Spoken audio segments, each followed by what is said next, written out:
माई कुछ दे ना खाए के, बड़ी तेज भूख लागल बा। ए बाबा, आज हमार तबीयत ठीक नहीं खे लागत। आ देखो घरों में कुछ नहीं खे जे हम तारा के बना के कुछ दी खाए के। देखो हाई बेग ल, आई पेन ल, आ तू ही एबरा बेच के कुछ ले आवा ना बाबू, की बनावल जाइए खाइल जाए। ठीक बा माई, जाता नहीं।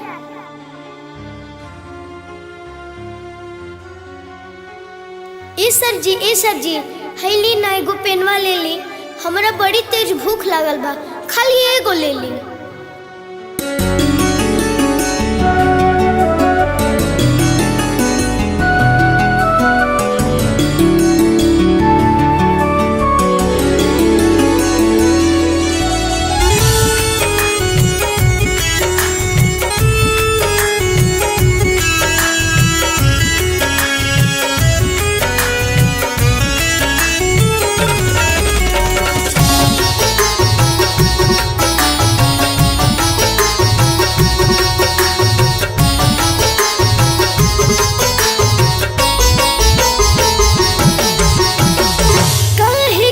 गरीब तू बनवल भगवान हो, काहे के गरीब तू बनवल भगवान हो। सबका नजर में बानी, सबका नजर में बानी, हमारा न जान हो। काहे के गरीब तू बनवल भगवान हो, काहे के गरीब भगवान हो। ये दीदी एगो पेनवा किन लेना।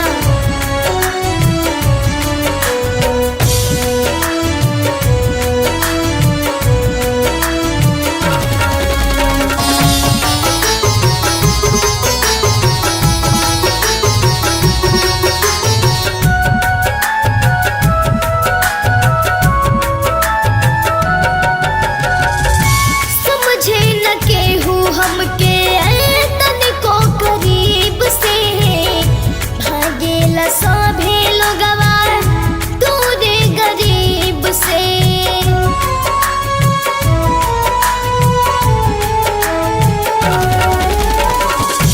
समझे न केहू हमके तनिको करीब से, भागेला सभे लोगवा दूरे गरीब से। कब आई चेहरा पा, कब आई चेहरा पा मोर मुस्कान हो। काहे के गरीब तू बनवल भगवान हो, काहे के गरीब तू बनवल भगवान हो। चाचा एगो पेनवा किन लेना।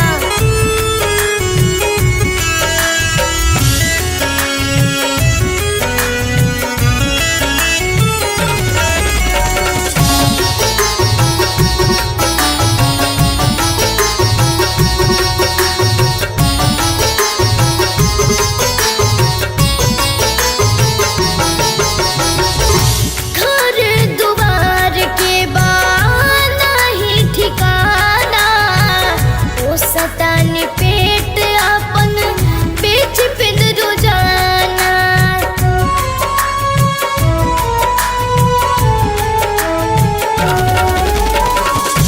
घर दुआर के बाना ही ठिकाना, ओ सतानी पेट अपन बेच पिन रोजाना।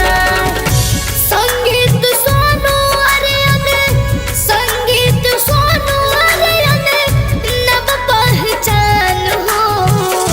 कहे के गरीब तू बनवल भगवान हो, कहे के गरीब तू बनवल भगवान हो। ए बबुआ हेने सुन ना, कबे से देखा तने तू कलम बेचा तारा, लेकिन तार कलम बेचात नहीं के। ल है पैसा आ लेके घरे चल जा, कुछ खा लीहा।